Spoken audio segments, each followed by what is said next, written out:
Hello good morning all of you सबको। पहले जो वीडियो बताए थे परमात्मा के बारे में, आज आप सबों को बताएंगे कि परमात्मा का अपना क्या काम होता है। तो कहने का मतलब इस संसार में जो भी व्यक्ति है उसका नाम होता है, रूप होता है और देश भी होता है, काल होता है ना। और उसकी उनकी योग्यता भी होती है, उनका परिवार भी होता है, सब कुछ होता है ना। उस परमात्मा का भी अपना एक नाम तो जान ही गए। उनका नाम रूप में ज्योति बिंदु स्वरूप है ना। और वो शांति के सागर हैं, प्रेम के सागर हैं। और सर्वशक्तिमान बाप हैं, सबके सागर हैं। ज्ञान सूर्य बाप हैं, ज्ञान के सागर हैं, है ना। पवित्रता के सागर है, सुखों के सागर है, आनंद के सागर है। परमात्मा परम धाम शांति धाम निवासी।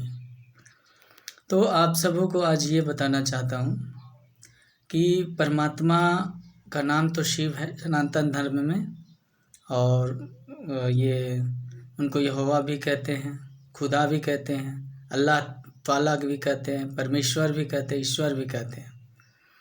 तो विभिन्न विभिन्न नामों से जाना जाता है उनको। और ऐसे भी कहते हैं कि उनका नाम तो गुणवाचक नाम शिव ही है।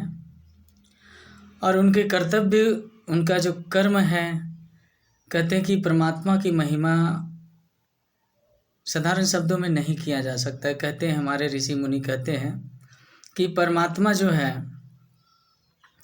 कहते हैं कि आकाश को कागज बना दिया जाए और धरती को द्वात बना दिया जाए और जंगल के सारे कलमों पेड़ वृक्षों को, छोटे छोटे पौधों को अगर कलम बना दिया जाए तो भी उनकी महिमा लिखना संभव नहीं है। चूँकि परमात्मा इस संसार के जितने भी जीव जंतु प्राणी हैं और यहाँ तक प्रकृति के तत्व हैं, उन सब के प्रति परमात्मा का जो ड्यूटी है, जो परमात्मा ने सबों को दिए हैं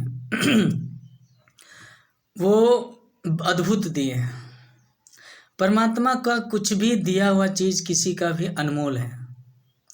इस संसार में भगवान जो चीज़ दिया है आप सबों को, हमको, परमात्मा का दिया हुआ एक चीज़ जो है संसार भी उसके बराबर नहीं है ना।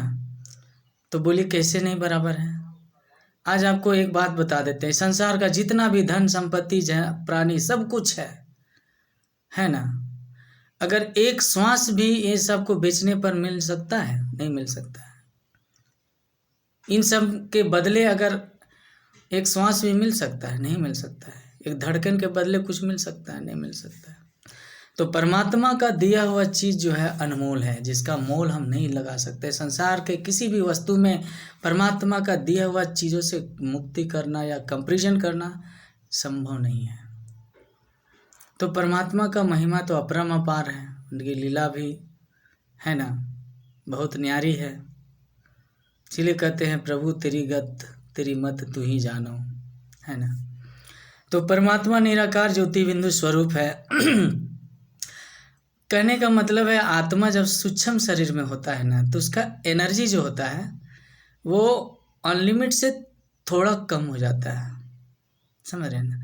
और जब वही आत्मा सूक्ष्म शरीर के शरीर में जब आ जाता है ना, तो उस आत्मा का एनर्जी लिमिट हो जाता है, अल्पज्ञ हो जाता है आत्मा, है ना।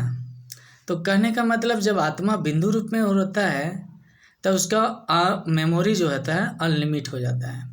उसी तरह परमात्मा जब निराकार ज्योति बिंदु स्वरूप में रहते हैं तो उनका जो शक्ति जो है वो अनलिमिट हो जाता है। हर चीज़ में परमात्मा का अनलिमिट होता है सत्य के आधार पर। ऐसा परमात्मा कहते हैं कि भगवान असंभव को भी संभव कर सकता है, परंतु नहीं, परमात्मा असंभव को संभव कर सकते हैं, परंतु सत्य के क्षेत्र में जितने भी कार्य आते हैं उन कार्यों को परमात्मा असंभव को संभव कर सकते हैं। परंतु ऐसा नहीं कि परमात्मा सत्य के आधार पर कोई भी कार्य संभव कर सकते हैं, समझे। तो परमात्मा सत्य के आधार पर कोई भी कार्य जो है वो नहीं कर सकते हैं, उनसे संभव ही नहीं है।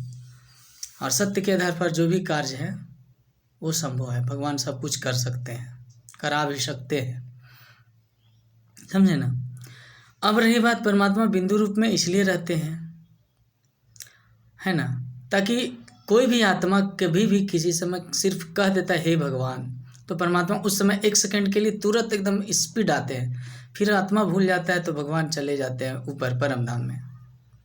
अगर कोई यहोवा कहता है या यदि कोई परमेश्वर कहता है या कोई ईश्वर कहता है तो परमात्मा आ जाते हैं। परंतु एक बात बता दे रहे, नाम बहुत बड़ा इम्पोर्टेंट चीज़ रखता है। आज सभी संपूर्ण सृष्टि में मनुष्य जाति का या किसी को भी परमात्मा से यथावत योग नहीं है, और यही कारण है कि परमात्मा से जो प्राप्ति होना चाहिए वो नहीं हो पाता है ना।